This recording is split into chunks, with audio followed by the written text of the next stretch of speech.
The hall was silent, though it was filled with people. The air smelled of tallow candles and damp stone, the kind of scent that clung to medieval castles in winter. At the center stood a young bride, pale, her hands clasped tightly before her. She was no more than 16, her gown heavy with embroidered silk, her face framed by a veil that did not hide the fear in her eyes. Before her stood not her husband, not her family, but a panel, older women of the court, midwives summoned from the town, and a priest who held in his hand a small book of canon law. They had gathered for a single purpose, to decide whether this girl was, as they put it, untouched. Virginity, in the medieval world, was not a private matter. It was not something whispered about behind closed doors. It was a public question, a legal proof, a political weapon. On this night, as on many others across the courts of Europe, a bride's body was treated not as her own but as evidence to be examined. The priest's voice broke the silence. He reminded those gathered that marriage was not merely a union of two souls but a contract binding two families, sometimes even two realms. The purity of the bride was essential, for through her body would pass the bloodline of lords and kings. Any doubt about her chastity cast doubt on the legitimacy of heirs yet unborn. The women stepped forward. They were matrons, midwives accustomed to childbirth, healers who knew the secrets of the female body, or thought they did. Their task was to search for signs, those marks of virginity described in medical texts and whispered in villages, the presence of a tightness, the absence of certain scars, the supposed condition of the hymen. The bride trembled as they approached. She could not speak. To refuse was unthinkable. Her honor, her marriage, perhaps even her life depended on the judgment that would follow. We might imagine her humiliation, but for those who watched, nobles, priests, servants at the edge of the hall, it was solemn ritual. This was the price of purity, the proof demanded by law and custom. They did not see cruelty. They saw necessity. And when the women finished their examination, they gave their verdict aloud.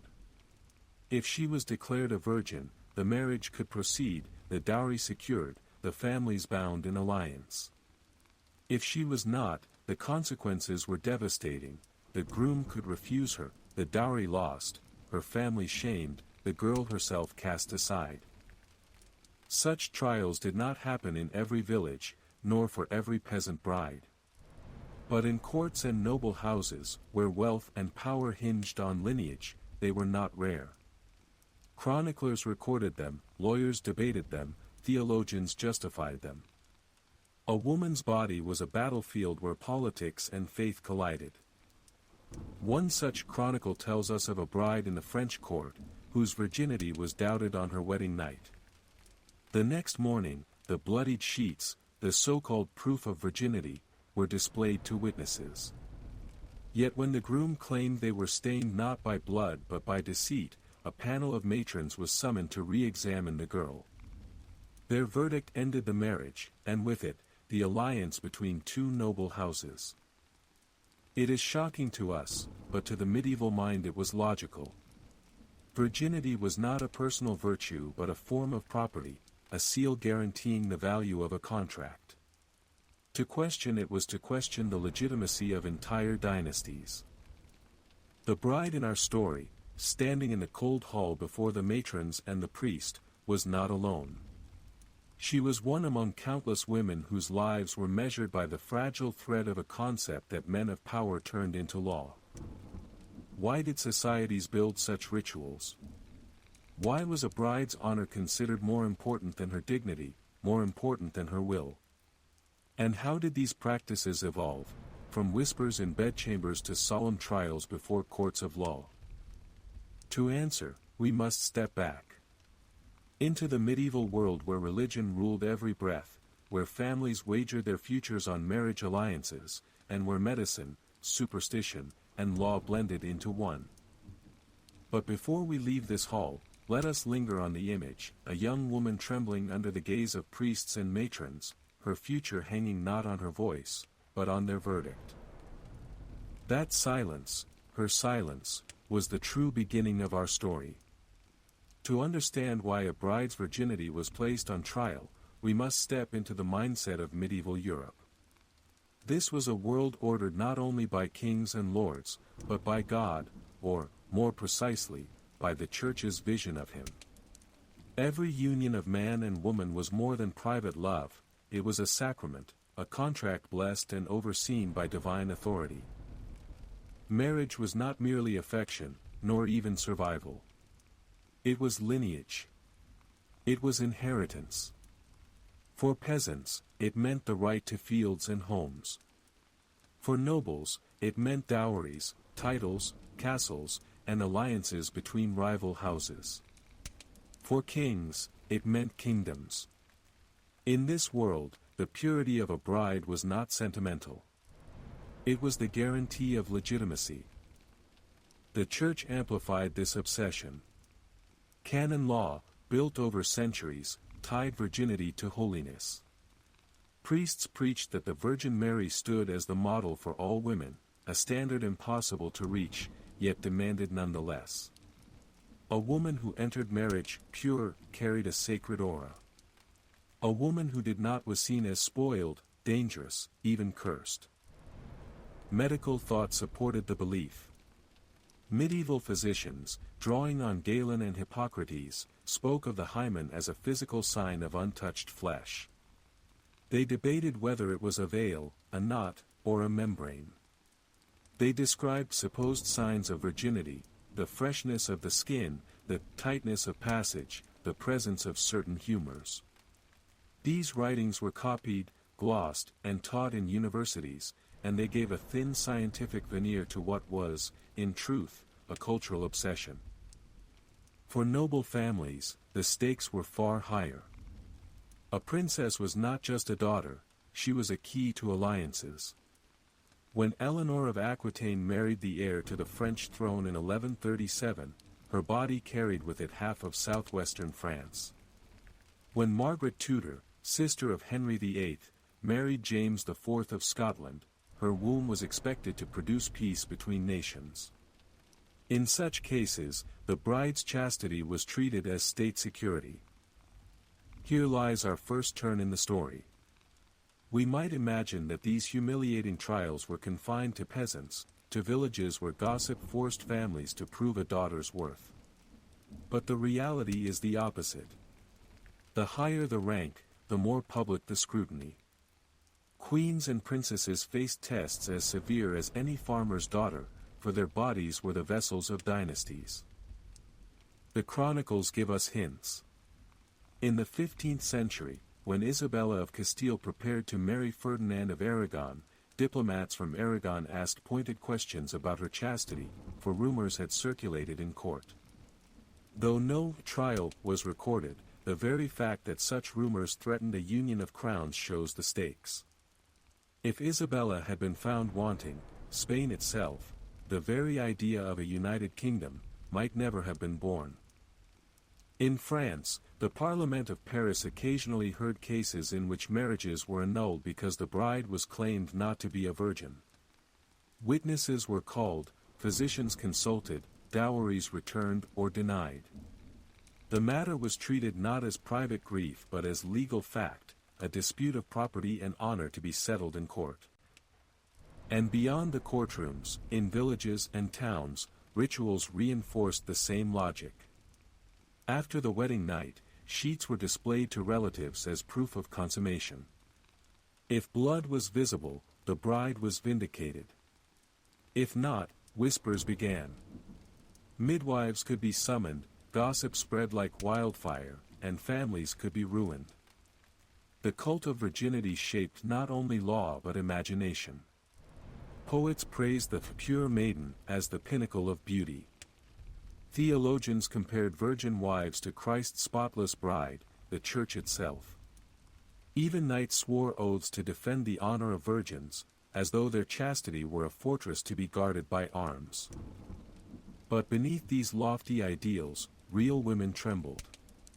Their lives could collapse on the strength of a rumor, the failure of a sheet, or the verdict of a midwife who claimed to see what could not truly be seen. And yet, paradoxically, virginity was also power. A pure bride could elevate her family's standing, could bring immense dowries, could even influence kings. Queens were praised for guarding their daughters' chastity, for preserving them like jewels until marriage. Virginity, fragile as it was, became a form of currency. This is why trials existed, not merely to humiliate, but to secure. They turned a woman's body into evidence, into proof of value. And in doing so, they wove the idea of purity into the very fabric of law, politics, and faith. But how, we must ask, did these trials actually unfold? What methods were used? How could anyone claim to see the unseen? And what happened when the verdict contradicted the truth? The answers lie in the strange blend of medicine and superstition that shaped medieval courts. Doctors, midwives, and priests all claimed to know the secrets of the body. Their methods ranged from the solemn to the absurd. And it is here, in the details of these tests, that the story darkens. If the law and the church gave the command, the rituals of testing gave it form. In the Middle Ages, virginity was not simply presumed, it was expected to be demonstrated. And so, across courts and villages, customs arose to transform a private truth into public evidence. The most common was the ritual of the bridal bed. On the wedding night, the couple was expected to consummate their union while witnesses waited outside the chamber. The next morning, the linens were displayed before family, neighbors, or even village crowds. A blood stain on the sheets was taken as proof that the bride had been a virgin, her purity confirmed by the visible mark. To modern eyes, the cruelty is plain. But in medieval minds, this was solemn, even celebratory. A crimson stain was a blessing, the visible sign of honor preserved. Songs were sung, feasts renewed, alliances secured. If the sheets bore no mark, however, suspicion was immediate. Families argued, rumors spread, marriages faltered. The ritual could take more elaborate forms in noble houses. Chronicles describe how, in certain courts, matrons or midwives were summoned to examine the bride the morning after. They would declare whether the proof was genuine or falsified.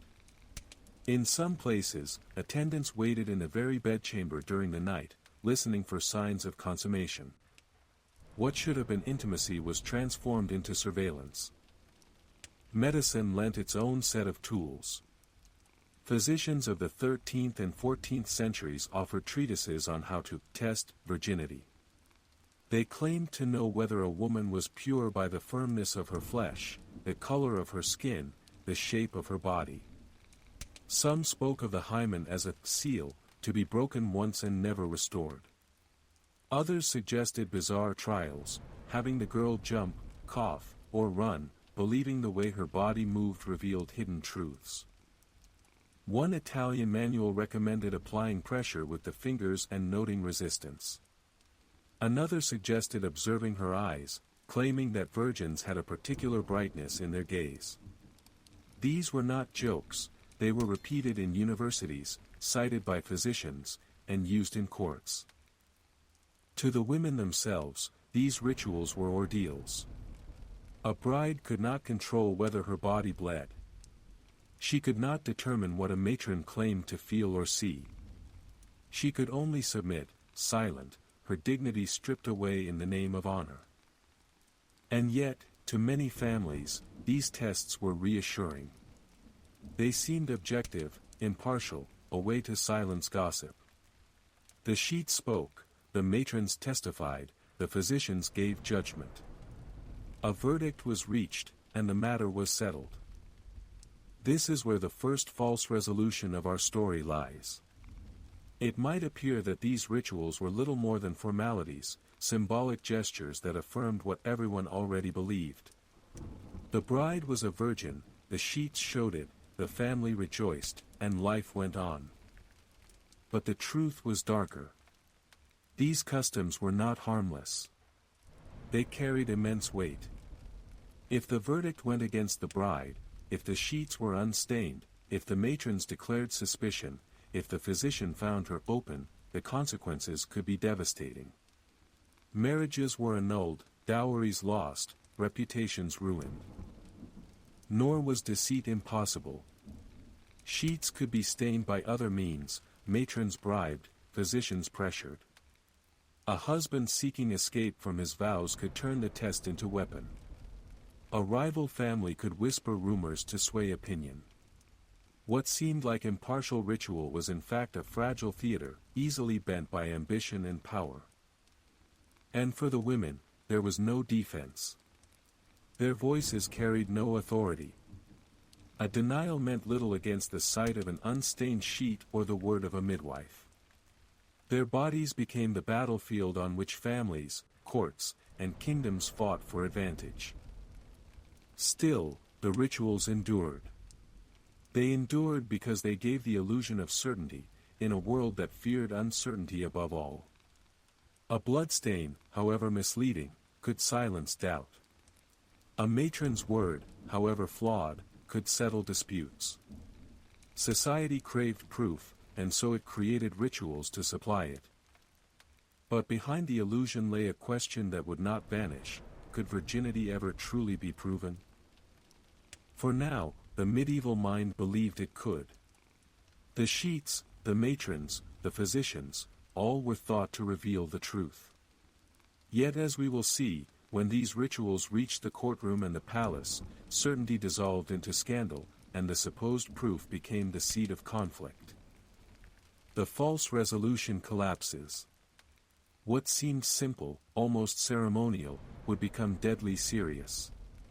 And the cost would be borne not by families or kingdoms, but by the women whose lives hung on signs that never truly existed. The trial of a bride's virginity did not always end in the dim hall of a castle. Sometimes it was carried into the very heart of justice, before judges, clerics, and notaries, where testimony was taken, verdicts issued, and lives unmade with a stroke of the pen. In Paris, the Parliament, the highest court of the kingdom, recorded cases in which husbands sought annulments by claiming their wives had not been virgins at marriage. These proceedings were not whispers but public affairs, debated in Latin phrases, entered into legal registers, and preserved for generations. The procedure was often humiliatingly precise. A husband would bring forward his accusation, sometimes supported by claims of what he had discovered on the wedding night. The wife's family would deny it, defending her honor with all their power. Witnesses might be summoned, servants who had seen the bridal sheets, neighbors who knew the girl since childhood, even rival suitors who might have reason to speak ill. Most astonishingly, physicians could be called to examine the woman, to offer expert testimony on the state of her body. They would repeat the medieval medical lore, the supposed presence or absence of a hymen, the narrowness of the passage, the color of the blood. These men, trained in universities that traced their learning to Galen and Avicenna, brought the weight of science to what was, in truth, superstition. Yet it was not always men. In many cases, courts summoned panels of matrons, older married women, often midwives, who claimed the authority of experience. They examined the accused in private chambers, then returned to court with solemn verdicts. Sometimes they declared her intact, sometimes open, as though human dignity could be reduced to such words. The outcomes could be devastating. If the woman was declared unchaste, the marriage could be annulled, the dowry lost, her reputation ruined. She might be sent back to her family in disgrace, unable to remarry. In noble houses, such a verdict could end alliances, even provoke feuds. Yet the truth was rarely simple. Some women fought back. Records from Italian city-states tell of brides who challenged their husbands in court, demanding that the accusation be withdrawn. In rare cases, they succeeded, proving that the husband had lied to escape his obligations. But even in victory, the ordeal left scars. In England, ecclesiastical courts, run by bishops and priests, heard similar cases.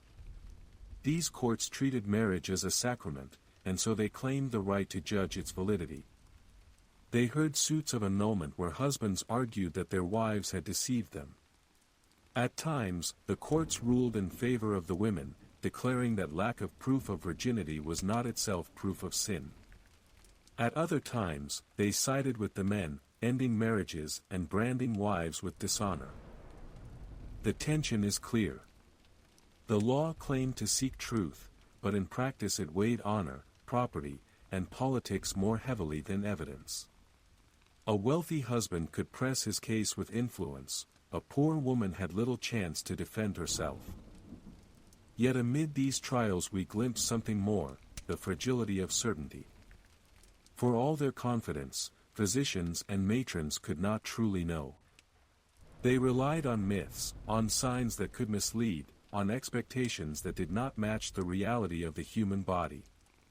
Some women were born with no hymen at all, others lost it through innocent means. Blood on the wedding sheet could be fabricated, as some stories whispered. The entire system rested on illusions.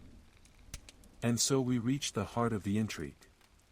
In every courtroom, every examination, one question remained unspoken: was the verdict ever truly about the woman herself?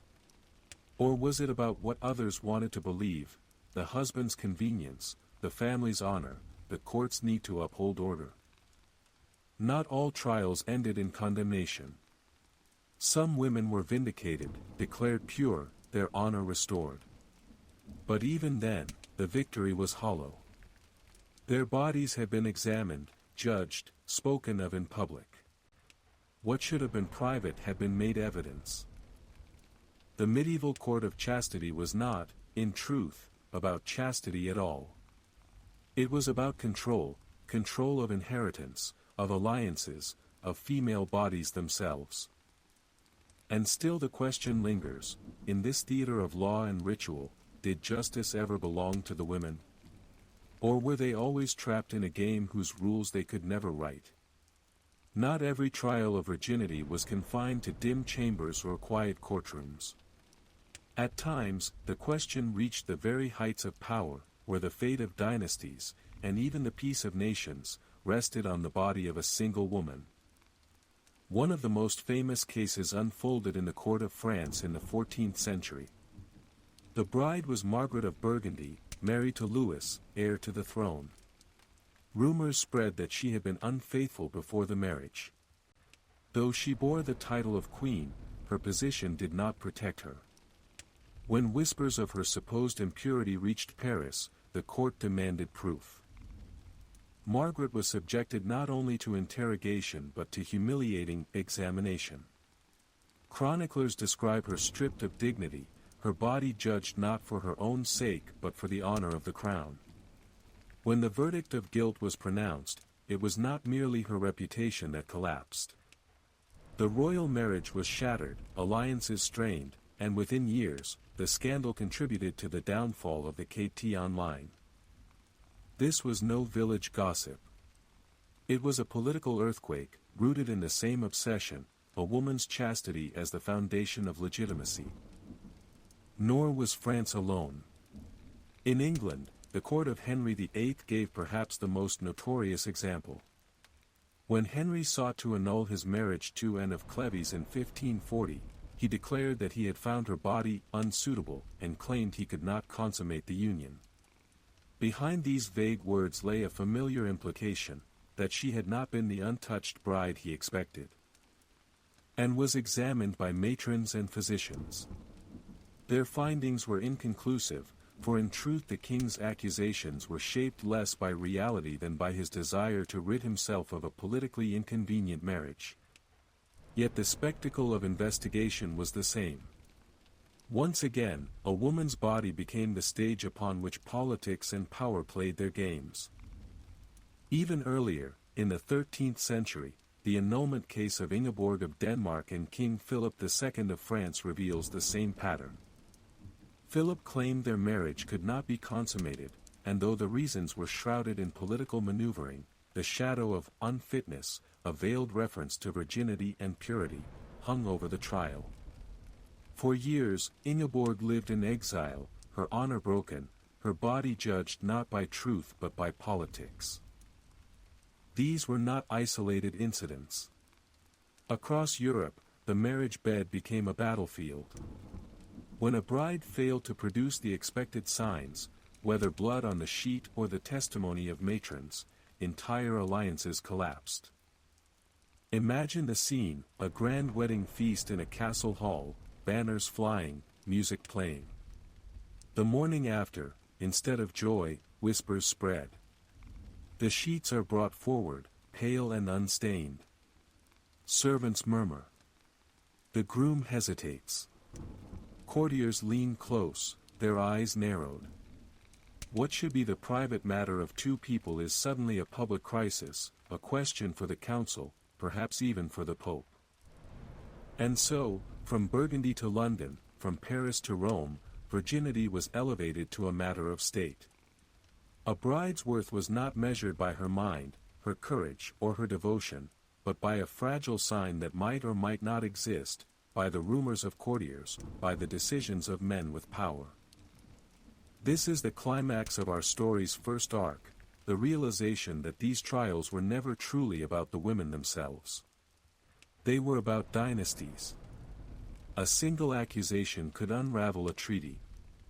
A single verdict could change the line of succession. In the fragile web of medieval politics, virginity was both weapon and shield. And yet, the cruelty of it was real. Margaret of Burgundy was imprisoned until her death, her name ruined. Anne of Cleves, though spared her life, was branded the unconsummated queen, her marriage erased from memory. Ingeborg of Denmark lived for decades in the shadow of humiliation, her body used as pretext for her husband's ambitions. Here, the pattern becomes undeniable. These women were not merely wives. They were symbols. Their chastity, or the lack of it, became the story upon which kingdoms rose and fell. But one question lingers, unresolved: how far could these trials go? When a woman was condemned by matrons or by sheets, what awaited her beyond the loss of honor? The answer lies in the darker side of the ritual, where the so-called tests could break lives not only in courts and palaces, but in the very chambers where marriages were supposed to begin. For all the solemnity of courts and the language of canon law, the reality of testing a bride's virginity was often brutal. It was not always conducted by judges or physicians in hushed chambers. Sometimes it took place in the most intimate of settings, the wedding bed itself, turned into a stage for public scrutiny. In many parts of Europe, the proof of consummation was displayed the morning after the wedding night. The sheets, spotted with blood, were paraded before families or even entire villages. The crimson stain was believed to be evidence of virginity lost. Its absence cast suspicion, igniting whispers that could destroy reputations. But what if there was no blood? Medicine today tells us that many women never bleed at first intercourse. Yet medieval belief allowed little nuance. A bride whose sheets showed no stain might be accused of deception. Husbands could reject her, courts could annul the marriage, families could lose their dowries. Some husbands went further. Chroniclers record cases where men, doubting their brides, summoned witnesses into the chamber itself. A marriage meant not only private union but public contract, and so the couple's intimacy was transformed into spectacle. In some regions, attendants waited outside the door, listening for signs of consummation, ready to carry word of success, or failure, to the waiting crowd. Even more degrading were the physical ordeals imposed on women when suspicion lingered. Midwives might be ordered to examine the bride immediately after the wedding night, searching for signs of defloration. If they found none, the wife's honor was destroyed. A case from Bologna in the 14th century illustrates the cruelty. A young noblewoman, accused of not being a virgin, was stripped before matrons who searched her body for marks of chastity. Their verdict was damning. Her husband annulled the marriage within days, her dowry was withheld, and she returned to her family in disgrace. The records note that she never remarried. There were even darker stories. In some German principalities, suspicion could lead to punishment. A woman found unworthy might be beaten, sent back to her family, or forced into a convent, not as a holy calling, but as exile. In extreme cases, the accusation of lost virginity could brand a woman as adulteress, a crime that carried deadly penalties. Behind these ordeals lay an obsession with control. A husband who claimed his wife was not a virgin often had motives beyond honor, escape from an unwanted union, avoidance of paying a dowry, or political advantage. The tests gave him a weapon, and the courts gave that weapon legitimacy. The cruelty was sharpened by uncertainty. No test could truly prove virginity. The hymen could tear from riding, from labor, from accident. Blood on sheets could be fabricated. Stories survive of brides pricking themselves with pins, desperate to stain the linen. Matrons and physicians disagreed constantly, yet their verdicts carried the weight of fate. Imagine the terror of a young bride on her wedding night, knowing that her body would be examined, her sheets displayed, her worth measured by signs she could not control. What was supposed to be the beginning of life together was, for many, the start of humiliation. And yet, the rituals continued, repeated generation after generation, defended as necessary for the purity of society. To question them was to question the sanctity of marriage itself.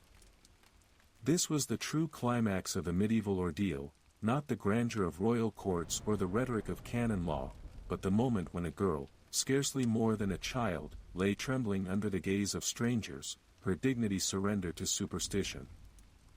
The cruelty was hidden behind ritual, but it was cruelty nonetheless. And for every queen whose case was recorded in chronicles, countless unnamed women endured the same humiliation in silence. Their stories are lost, but their suffering shaped the culture that exalted virginity above all. Yet even in this darkness, resistance began to stir. Some women fought the verdicts, some families defended their daughters, some physicians began to question the very idea of tests. The seeds of doubt were sown. But before the change came, the shadow of the ordeal lingered for centuries, leaving behind scars that no verdict could erase. By the later Middle Ages, the obsession with virginity had seeped into every layer of society. What had once been ritual or legal formality hardened into cultural expectation, reinforced by sermons from pulpits, by poems recited in courts, and by medical texts copied in universities. A bride's worth was not only measured on her wedding night, it was celebrated, idealized, and mythologized long before. The Church was the greatest architect of this cult. Priests praised the Virgin Mary not merely as the mother of Christ but as the eternal model of womanhood. To be pure was to be holy, to be untouched was to mirror the divine. From village churches to cathedral chancels, this message was repeated, week after week, shaping the minds of entire generations.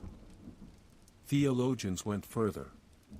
Thomas Aquinas wrote that virginity was superior to marriage itself, for it represented the soul's perfect dedication to God.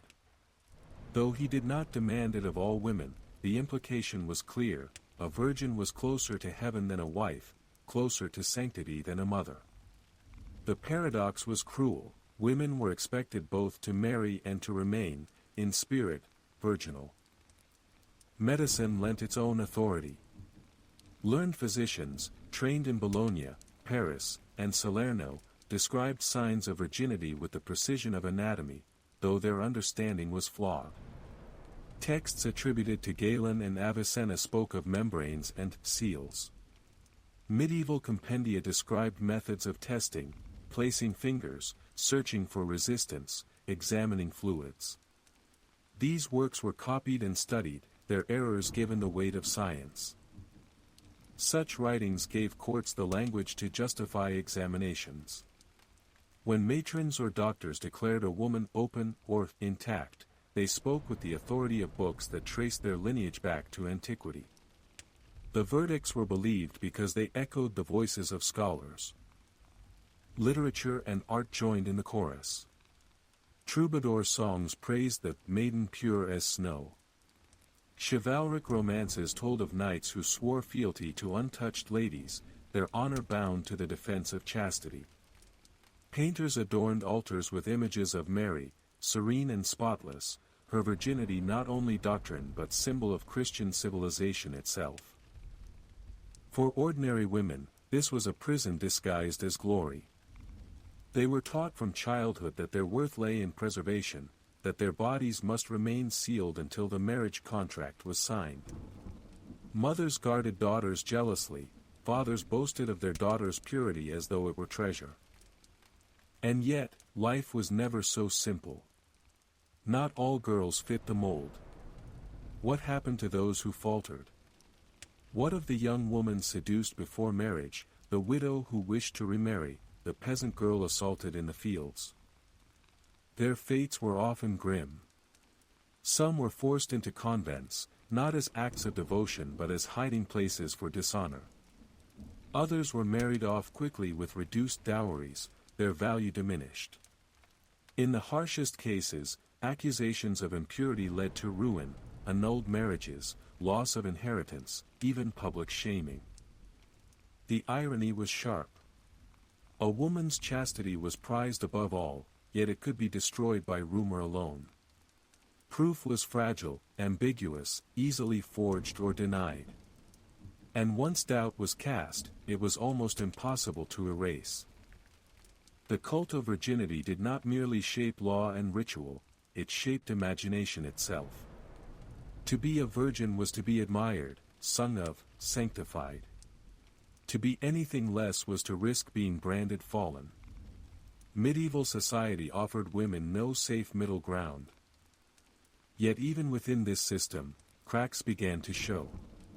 Some physicians privately admitted that signs of virginity were unreliable. Some preachers warned that too much emphasis on the body distracted from the soul. Some poets dared to hint at the hypocrisy of men who demanded purity from women while boasting of their own conquests. But these were rare voices, whispers against the roar of a culture that exalted the untouched bride. The stage was set for change, but change would come slowly. For centuries still, the rituals would endure, reinforced by church bells and university halls, by painted icons and parchment law books. And always, behind the hymns and texts, the silent question lingered: what became of the women who did not match the ideal? By the 15th and 16th centuries, the certainty that once surrounded virginity trials began to fray. The Renaissance brought new eyes to the body, new questions about nature, new doubts about the wisdom of the ancients. Where medieval physicians had repeated Galen without hesitation, Renaissance anatomists opened corpses, mapped organs, and dared to say aloud that some of the old teachings were wrong. Among the first to challenge the myths of virginity was Ambrose Père, the great French surgeon of the 16th century.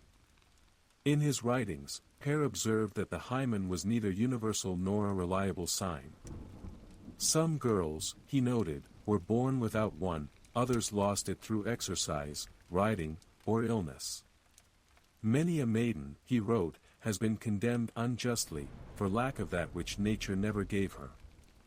Such words, though careful, struck at the heart of centuries of superstition. Other anatomists echoed him. In Italy, Rialdo Colombo and Gabriele Falloppio, the very men who gave their names to the fallopian tubes, dissected the female body with precision, and in their notes the idea of a single, infallible marker of virginity began to crumble. The science of anatomy revealed complexity where the law had demanded simplicity. Yet even as scholars whispered doubts, society clung to ritual. In villages, the bloodied sheet was still displayed, in courts, physicians were still summoned. Custom held more power than truth. The cult of virginity, so deeply woven into law, faith, and honor, did not vanish overnight. But cracks appeared in other ways. Humanist thinkers began to mock the old obsessions. Satirists in France and Italy ridiculed the pomp of examinations and the hypocrisy of men who demanded purity while indulging their own pleasures. Plays hinted at the absurdity of proof by linen, at the cruelty of turning love into evidence. Even within the church, voices shifted. While priests still praised virginity as holy, some theologians urged moderation. They warned that the overemphasis on physical signs risked idolatry, that to worship the hymen was to mistake the symbol for the soul. And yet, memory proved stubborn. Stories of disgraced brides, of annulled marriages, of noblewomen tested and humiliated lingered in chronicles and family lore. The past clung like a shadow. By the 17th century, European courts grew wary of public trials of virginity. Annulments were still granted, but judges began to demand stronger evidence, less reliant on the opinions of matrons. Physicians continued to be consulted, but even they admitted the uncertainty of their art. The rhetoric of absolute proof gave way, slowly, to a recognition of doubt. But the cultural ideal remained. Painters of the Renaissance adorned their canvases with images of the Virgin Mary, serene and spotless, the eternal symbol of purity. Poets still praised the maiden untouched, the lily unbroken. The myth lived on, reshaped but not destroyed. It survived because it served. Families still valued daughters' chastity as currency, kings still demanded it in their queens, priests still preached it as virtue. Even if science whispered that the tests were flawed, society preferred the comfort of old certainties. And so, the practice faded but did not die. By the 18th century, virginity trials had become rare, but their memory haunted the imagination. Writers recounted them as scandalous tales of the past, warning of the dangers of lust and deceit. Legends grew around noblewomen ruined by sheets, around queens humiliated in courts, around girls condemned by verdicts they could never control. The rituals had ended, but the shadow endured. And that shadow still asks a question. If the tests were false, if the signs were uncertain, why did society cling to them so fiercely? Was it ignorance alone, or was it the need for control, the desire to bind women's lives to rules they could never escape? The Renaissance may have torn away the veil of certainty, but it did not erase the fear. It merely left behind a silence, a space filled by memory and myth. And in that silence lies the beginning of our final reflection. The ruins of medieval castles tell many stories. Their halls once echoed with feasts and battles, treaties and betrayals. But there is one story, less visible in stone, that lingers like a shadow in the silence, the story of brides tested, judged, and shamed before their lives had even begun. If we look back across the centuries, the pattern is clear. Virginity trials were never truly about virtue. They were about inheritance. They were about alliances. They were about the power of men to control the bodies of women in the name of law, faith, and custom. In the village, the test was crude, a sheet displayed to neighbors, whispers in the square, a verdict shaped by gossip. In the court, it was clothed in solemnity, physicians summoned, matrons consulted, judges invoking the authority of canon law. In the palace, it became a question of kingdoms, the honor of queens, the future of dynasties, the fate of treaties. Always, the woman herself was silent. Her word was never enough. Her truth was never believed unless confirmed by others. Her body became evidence, her dignity erased beneath the weight of ritual. Some historians argue that the tests were symbolic, that they were rarely enforced with cruelty. Others insist they were deadly serious, capable of ruining lives. The truth lies somewhere between, in a spectrum of practices that ranged from ritual display to brutal humiliation. But in every case, the same idea persisted, that a woman's worth could be measured by a fragile and uncertain sign, judged not by her will but by her body. The cruelty was sharpened by its impossibility. Science now tells us that no test can prove virginity. The hymen varies, the body differs, and blood on a sheet is no more than chance. Yet for centuries, these myths carried the weight of law. Women were condemned by signs that did not exist, vindicated by proofs that could be forged. The consequences were profound. Families lost alliances. Kingdoms fractured. Women were imprisoned, divorced, exiled, or forced into convents. Some were left to live in disgrace, their lives defined by a verdict passed in a single night. And yet, the obsession with purity did not die with the Middle Ages. Its shadow stretches across time. In Renaissance courts, suspicion lingered. In the 17th and 18th centuries, echoes of the ordeal appeared in whispered tales and moral warnings. Even today, in parts of the world, the idea of proving a woman's virginity has not fully disappeared. We might wish to believe we are free of this legacy. And yet, the questions remain hauntingly familiar. How often do societies still measure women by standards written by others? How often is dignity made subject to judgment, honor reduced to spectacle? The medieval hall, with its matrons and priests, may be gone, but the silence of the bride still speaks. Consider again the image with which we began, a young woman standing in a candlelit hall, trembling before the matrons and the priest. She cannot speak, for her word is not enough. Her fate rests on their verdict. In that moment, she is no longer a daughter, no longer a bride, no longer herself. She is only a question, pure or impure, worthy or unworthy. This image is not unique. It is repeated in chronicles, in courts, in legends whispered for centuries. It is the symbol of a culture that turned the private into the public, that made the most intimate aspect of human life into a matter of contract, evidence, and law. And yet, there is another silence. The silence of the women who endured, who carried the shame, who lived on despite the verdicts. We do not know their names. We cannot hear their voices. But their absence in the records is itself a kind of testimony. It tells us that history was written by those who judged, not by those who were judged. What remains is not only tragedy but a warning. When law and custom claim the right to define human worth by the body, dignity is lost. When private life is turned into public trial, justice becomes theater. When voices are silenced, power speaks in their place. The medieval courts are gone. The trials have ended. The sheets are no longer displayed, the matrons no longer summoned, the physicians no longer searching for signs that do not exist. The stones of castles stand in ruins, and the echo of judgment has faded. But the questions remain. Why did societies cling so fiercely to a test they knew could never be certain? Was it ignorance, or was it power? Did they truly believe the myths, or did they simply need them to maintain control?